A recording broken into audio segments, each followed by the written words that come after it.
ሰላም ወደ አድማጮቻችን፣ ይህ የስፖርት ነው።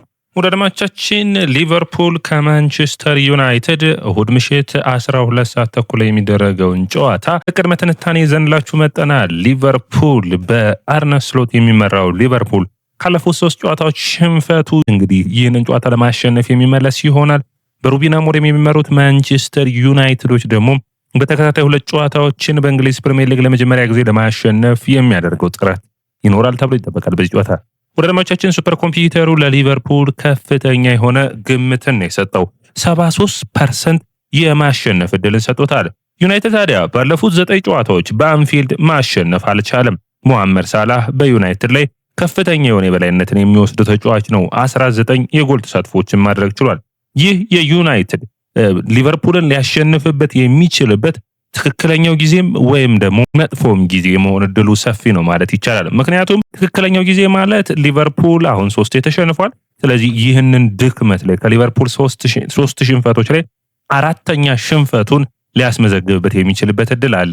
ሌላኛው ደግሞ መጥፎ ሰዓት የሚሆነው ሊቨርፑል 3 ጊዜ ሽንፈታቸውን ለማሻሻል ወይም ደግሞ ወደ ማሸነፋቸው ለመመለስ ሲሉ ጠንካራ ጨዋታን የሚያደርጉት ይሆናል። ስለዚህ መጥፎ ጊዜ ነው ሊባል ይችላል። ታዲያ ሁለቱም ቡድኖች ይህንን ጨዋታ ለማሸነፍ ነው ወደ ሜዳ የሚገቡት። ጠባቂ ፉክክር የሚደረግበት ይሆናል። ወደ አድማጮቻችን የጨዋታው ግምት ስንት ለስንት ይጠናቀቃል ብላችሁ ታስባላችሁ? የእናንተን አስተያየት የምጠብቅ ነው የሚሆነው። ሰላም ወደ አድማጮቻችን፣ ይህ ያያ ስፖርት ነው። ያያ ስፖርትን ላይክ፣ ሼር፣ ኮሜንት፣ ሰብስክራይብ ማድረጋችሁን አትርሱ። የእናንተ ላይክ፣ ሼር፣ ኮሜንት፣ ሰብስክራይብ ብዙዎቹ ጋር እንድንደርስ የሚያግዘን ነው የሚሆነው። ወደ አድማጮቻችን እንግዲህ በእንግሊዝ ፕሪሚየር ሊግ ባለፉት 3 የእንግሊዝ ፕሪሚየር ሊግ ጨዋታዎች ላይ ሊቨርፑል በአጠቃላይ በሁሉም ውድድሮች ካያችሁት ደግሞ በ3ቱ ጨዋታዎች ተሸንፈዋል። በፓላስ፣ በጋላታሳራይና በቸልሲ ሽንፈቶችን አስተናግዷል። ይህ ሽንፈት ማለት እንግዲህ አስቸጋሪ ነው ለሊቨርፑል። በተለይ ደግሞ ከሜዳ ውጭ 3ቱ ሽንፈቶች አስተናግዷል። ነገር ግን ዘንድሮ ሊቨርፑል በአንፊልድ የሚቀመስ ቡድን አይደለም። ባለፉት 5 ጨዋታዎች 5ቱን ማሸነፍ እንደቻለ የምታውቁት ነው። ዩናይትድ ታዲያ በሊቨርፑልን ማሸነፍ ይችላል ወይ? ትልቁ ጥያቄ ሆኖ መቅረብ የሚችል ነው። የአሞሪም ቡድን እንግዲህ ከሜዳቸው ውጭ ጠንካራ ቡድን እንዳልሆነ የምታውቁት ነው። ባለፉት 8 የእንግሊዝ ፕሪሚየር ሊግ ጨዋታዎች 2 ያቻ ወጥቶ 6 ጊዜ ተሸንፏል። ሌስተር ሲቲ ነው ለመጨረሻ ጊዜ 3-0 በመጋቢት ወር ያሸነፈው። ከጥር በኋላ ሌስተር ሲቲ ብቻ ነው ዩናይትድ ከሜዳ ውጭ ማሸነፍ የቻለው። ይህ ደግሞ ለዩናይትድ ደካማው አጀማመር ነው፣ ደካማው ብቃት ነው ማለት ይቻላል። ለረጅም ጊዜ ከሜዳቸው ውጭ ዩናይትድ ሳያሸንፍ የተጓዘው በመስከረም በ1989 በአሌክስ ፈርጉሰን የመጀመሪያ ወቅቶች ነበር። ከሜዳቸው ውጭ ለ11 ጨዋታዎች ማሸነፍ አልቻሉም ነበር። ታዲያ የእሁዱ የ3 ነጥብ ጨዋታ ከፍተኛ ፉክክር የሚደረግበት ነው የሚሆነው። አምና ማንቸስተር ሲቲን እንግዲህ ከሜዳቸው ውጭ ዩናይትዶች ማሸነፋቸው የሚታወስ ነው። ማንቸስተር ሲቲ ታቻምና የዋንጫ የእንግሊዝ ፕሪሚየር ሊግ አሸናፊ እንደነበር ይታወቃል። ታዲያ ዘንድሮም ሊቨርፑልን የአምናዎችን ሻምፒዮኖች በሜዳቸው ማሸነፍ የሚችሉ ከሆነ ይህ ማለት በተከታታይ 2 ዓመታት ከሜዳቸው ውጭ የእንግሊዝ ፕሪሚየር ሊግ አሸናፊዎችን ያሸነፉበት ጨዋታዎች ይሆናሉ። ይህ ማለት ዩናይትድ ከዚህ በፊት በ1906-07 እንዲሁም 07-08 የውድድር ዓመቶች ላይ ይህንን ማድረግ እንደቻለ የሚታወቅ ነው። ታዲያ ውድ አድማጮቻችን የአሞሪም ይህንን በማድረግ ሶስተኛው አሰልጣኝ የሚሆኑ ይሆናሉ። ከዚህ በፊት አንቶኒዮ ኮንቴና ማኑኤል ፔሌግሪኒ ይህንን ማድረግ እንደቻሉ ይታወቃል። በአጠቃላይ ዩናይትድ በዚህ ጨዋታ ላይ ማርቲኔዝን የማያገኙ ይሆናል። ሊቼ በዚህ ጨዋታ የመመለስ እድሉ ጠባብ ነው። በሊቨርፑል በኩል አሊሰን ቤከር የመድረስ እድሉ እንደሌለው አርነ ስሎት ተናግረዋል። ማንቸስተር ዩናይትድ በዚህ ጨዋታ ላይ ጠንካራ ብቃት ወይም እንደ ጠንካራ ፐርፎርማንሱ መነሳት የሚችለው የመከላከል አቅሙ ነው። ታዲያ ማንቸስተር ዩናይትድ በውድድር ዓመቱ 64 ሾቶች ብቻ ነው የተደረጉበት። ይህ ጠንካራ ያደርጋቸዋል። በእንግሊዝ ፕሪሚየር ሊግም 3ኛው ነው የሚቀመጡ ነው። በእንግሊዝ ፕሪሚየር ሊግ ዝቅተኛ ሾቶችን ያስተናገረው ቡድን አርሰናል በ56፣ ኒውካስትል በ62፣ ማንቸስተር ዩናይትድ በ64 ናቸው። ዩናይትድ ከክፍት ጨዋታ ግን ብዙ ሙከራ በመሞከር ደግሞ በእንግሊዝ ፕሪሚየር ሊግ 4ኛው ነው። ይህ ደካማ ብቃታቸው ነው። ይህንን ማሻሻል የሚጠበቅባቸው ነው የሚሆኑት። እስካሁን ድረስ በጨዋታ ውስጥ 10.1 ኤክስጂ ሹት ይሞከርባቸዋል። ከነዛ ውስጥ 0.16ቱ ከባድ የሚባሉ ናቸው። ዩናይትድ እንግዲህ በጣም በሌሎች ሂደቶች መታየት የሚጠበቅበት ፍሎሪያን ዊርዝን ማቆም የሚጠበቅባቸው ነው የሚሆነው። እስካሁን ድረስ ፍሎሪያን ዊርዝ ምንም ጎልና አሲስት በእንግሊዝ ፕሪሚየር ሊግ ላይ ማድረግ አልቻለም። ነገር ግን በኮሚኒቲ ሺልዱ አሲስት ማድረጉ የሚታወስ ነው። ታዲያ 9 ሹቶችን 11 ድሎችን የፈጠረው ፍሎሪያን ዊርዝ እስካሁን ድረስ ምንም አይነት የጎል ተሳትፎ አለመኖሩ አሳሳቢ ነው። ነገር ግን ልምድ መውሰድ የሚጠበቅበት ከሞሐመድ ሳላህ ነው። ሞሐመድ ሳላህ በማንቸስተር ዩናይትድ ላይ ከፍተኛ የሆነ የበላይነት ያለው ተጫዋች ነው። 13 ጎሎችን አስቆጥሯል። 6 አሲስቶችን ማድረግ ችሏል። በአጠቃላይ 19 የጎል ተሳትፎ ዩናይትድ ላይ አለው። ታዲያ በዚህ ጨዋታ ላይ ጎል ወይም አሲስትን የሚያስመዘግብ ከሆነ 20 የጎል ተሳትፎች ላይ የሚደርስ ይሆናል። ከዚህ በፊት ለስ ፈርዲናንድ 20 የጎል ተሳትፎች ላይ ኤቨርተን ላይ አለው። አሌን ሸረር ኤቨርተን ላይ እንደዚሁ 21 የጎል ተሳትፎች አሉት። ላምፓርድ ቦልተን ላይ 21 አለው። ሃሪ ኬን ሌስተር ሲቲ ላይ 22 የጎል ተሳትፎች አሏቸው። ታዲያ ሞሐመድ ሳላ በሊቨርፑል ቤት በሚቀጥሉት ዓመታቶች እነዚህን ሪከርዶች የማሸነፍ ወይም ደግሞ የማሻሻል እድል የሚያጋጥመው ይሆናል ተብሎ ይጠበቃል። ሊቨርፑል ከተሸነፈ በ3 ተከታታይ የእንግሊዝ ፕሪሚየር ሊግ ጨዋታዎች የተሸነፈው ሊቨርፑል ከየካቲት 2021 በኋላ ለመጀመሪያ ጊዜ የሚሆን ነው። ይህ ትንሽ አሳሳቢ የሚሆን ነው። ታዲያ ሊቨርፑል በዚህ ጨዋታ ማሸነፋቸውን መመለስና የእንግሊዝ ፕሪሚየር ሊግ አርሰናል ላይ የሚያደርጉትን ተጽዕኖ መቀጠል የሚፈልጉ ነው የሚሆኑት። ሊቨርፑል እና ማንቸስተር ዩናይትድ የእርስ በርስ ግንኙነታቸውን ስናየው በማሸነፍ ማለት ነው ባለፉት 14 ጨዋታዎች ማንቸስተር ዩናይትድ ያሸነፈው አንዴ ብቻ ነው። 7 ጊዜ ተሸንፏል፣ 6 ጊዜ አቻ ወጥቷል። ታዲያ ለመጨረሻ ጊዜ ዩናይትድ ሊቨርፑልን ያሸነፈው በኦልድ ትራፎርድ በ2022 2-1 በሆነ ውጤት ነበር። ነገር ግን በሚያሳዝን ሁኔታ ለመጨረሻ ጊዜ በአንፊልድ ዩናይትድ ሊቨርፑልን ያሸነፈው በጥር 2016 ነበር። ውድ አድማጮቻችን ያኔ ሩኒ ተጫዋች ነበር፣ የርገን ክሎፕ ደግሞ የሊቨርፑል አሰልጣኝ ነበሩ። ከዛ በኋላ ላለፉት 10 ዓመታት ማለት ነው ምንም ሽንፈቶችን ሊቨርፑል በሜዳው ማስተናገድ አልቻለም። ኦፕታ ሱፐር ኮምፒውተር ይህንን የጨዋታ ግምቱን ሲያስቀምጥ በሊቨርፑል በኩል 73% የማሸነፍ እድል አለ። ማንቸስተር ዩናይትድ 11% ነው የተሰጠው፣ አቻ 16% ሆኗል።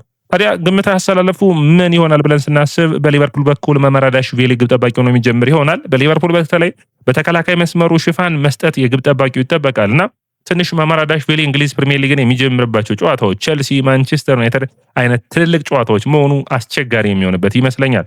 ሌላኛው ኮነር ብራድሊ እንዲሁም ደግሞ ቨርጂል ቫን ዳይክ እና ኮናቴ እንዲሁም ደግሞ ሚሎስ ኬርኬዝ የተከላካይ መስመሩን ይዛሉ። ሪያን ግራቨንበርግ፣ ማካሊስተር እና ሰቦዝላይ አማካይ መስመሩ፣ ሳላህ፣ ኢዛክ እና ጋክፖ የአጥቂ መስመሩን የሚመሩት ይሆናል። በዩናይትድ በኩል ግብ ጠባቂው ሴን ላሜንስ ቋሚ ሆኖ የሚጀምር ይሆናል። ሌኒዮሮ፣ ማቲያስ ዴሊት እና ሉክ ሻው የተከላካይ መስመሩን የሚይዙ ይሆናል።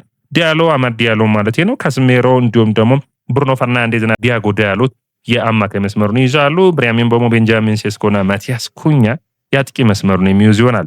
በቀጥታ ሁለቱ አሰልጣኞች ምን ነጥቦችን አነሱ የሚለውን ላቀርብላችሁ።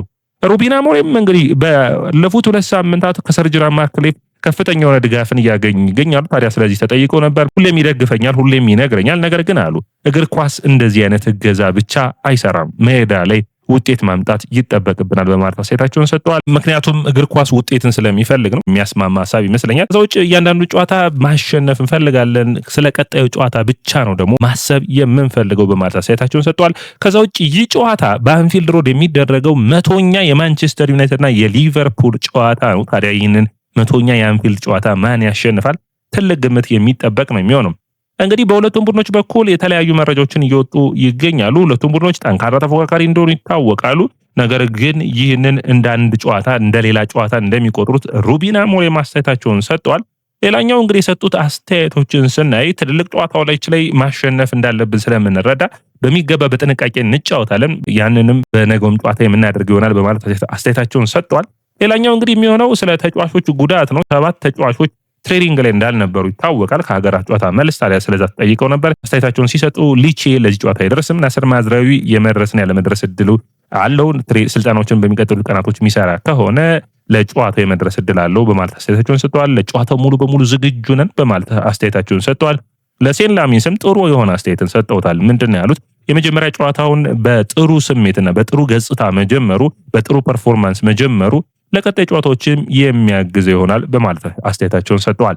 በቀጥታ ወደ አርነ ስሎት ጋዜጣዊ መግለጫ ሊሄድና የተለያዩ አስተያየቶችን ሰጥተዋል። እንደተለመደው እንግዲህ ስሎት ሪያን ግራቨንበርግ ዝግጁ ነው፣ ኮናቴም ስልጠናዎች ላይ ተሳትፏል፣ አሊሰን ቤከር ግን ለሚቀጥሉት 2 ሳምንታት የማይኖር ይሆናል በማለት አስተያየታቸውን ሰጥተዋል። በዚህ ሳምንትና በቀጣዮቹ ሳምንት ጠንካራ ጨዋታዎች ይጠብቁናል፣ ስለዚህ ጠንካራ ፉክክራችንን ማሳየት አለብን በማለት አስተያየታቸውን ሰጥተዋል። ከዛ ውጭ ቨርጂል ቫን ዳይክ ስለ ዋንጫና ዋንጫውን መልሶ ማግኘት ደግሞ በተከታታይ 2 ዓመታት ዋንጫዎችን ማሸነፍ ከባድ እንደሆነ ተናግሯል።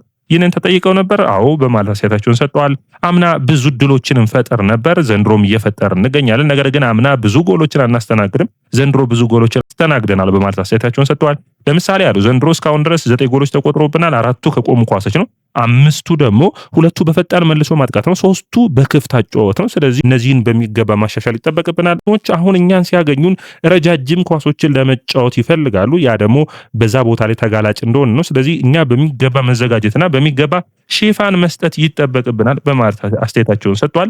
ማንቸስተር ዩናይትድን ስላገኘን ብቻ ሳይሆን በእሁዱ ጨዋታ ከ3 ሽንፈቶች በኋላ በሚገባ ተዘጋጅተን ለማሸነፍ መምጣት ይጠበቅብናል እኛ ሊቨርፑሎች ነን በማለት አስተያየታቸውን ሰጥተዋል። ከዛ ውጭ እንግዲህ የተለያዩ አስተያየቶችም ሰጥተዋል። ዩናይትድ አመቱን የጀመረበት አጨዋወትና አመቱን እያስመዘገበ ያለው ውጤት ጥሩ ነው የሚል አስተያየታቸውንም ሰጥተዋል። ምክንያቱም ከባባድ ቡድኖችን ዩናይትድ እስካሁን ድረስ የገጠመ ነው የሚሆነው። አሁን እንግዲህ 8ኛ ሳምንት ነው። ከ8ቱ ሳምንት ግን ሊቨርፑልን፣ አርሰናልን፣ ማንቸስተር ሲቲን እና ቸልሲን ገጥሟል። 4ቱ ከባድ ጨዋታዎች ነበሩ ማለት የሚቻል ነው የሚሆነው። ታዲያ ዩናይትድ ቀጣዮቹን ጨዋታዎች በጥንቃቄና በወጥነት መቀጠል እንደሚጠበቅበት ማስተያየታቸውን ሰጥተዋል። ስለ አሌክሳንደር ኢዛክም ተጠይቀው ነበር። ኢዛክ ሙሉ በሙሉ በአካል ብቃቱ ረገድ ዝግጁ ነው። ስለዚህ በሚቀጥሉት ጨዋታዎች በኋላ ያለውን ብቃት እያሳየ ይቀጥላል ብዬ አስባለሁ። ከዚህ በኋላ ምክንያት መደርደር አያስፈልግም በማለት አስተያየታቸውን ሰጥተዋል። ስለ ማካሊስተር በቅድመ ውድድር ጨዋታዎች ከስብስቡ ጋር ለመኖሩ እንደጎዳውና አሁንም በፊትነሱ ረገድ ከዚህ በኋላ ዝግጁ እንደሚሆን ሙሉ ጨዋታዎችን መጫወት እንደጀመረ አስተያየታቸውን ሰጥተዋል። ከዛ ውጭ ኩኩሬላ ስለ ሞሐመድ ሳላህ የሰጠውን አስተያየት በሚመለከት ጥሩ አስተያየት ሰጥቶ አይቻለሁ። ኩኩሬላ የሳላህን ድክመት እንዲሁም ደግሞ ፕረስ አለማድረግ በሚገባ እንደተጠቀመበት ተናግሯል አሉ። ነገር ግን አሉ ከጨዋታው ላይ ያን አጋጣሚ ብቻ አይቶ ነው ሳላህን የወቀሰው አሉ። ነገር ግን መርሳት የሌለባቸው በጨዋታው ላይ 2 እና 3 እድሎችን ሳላህ ቢጠቀምባቸው ኖሮ የሚዲያው ወሬ ሁሉ ወይም ደግሞ የሚዲያው ናሬቲቭ ወይም የሚዲያው ትረካ ይቀየር ነበር በማለት አስተያየታቸውን ሰጥቷል። ሰላም ወደ አድማጮቻችን፣ የየስፖርት ነው። የየስፖርትን ላይክ፣ ሼር፣ ኮሜንት፣ ሰብስክራይብ ማድረጋችሁን አትርሱ።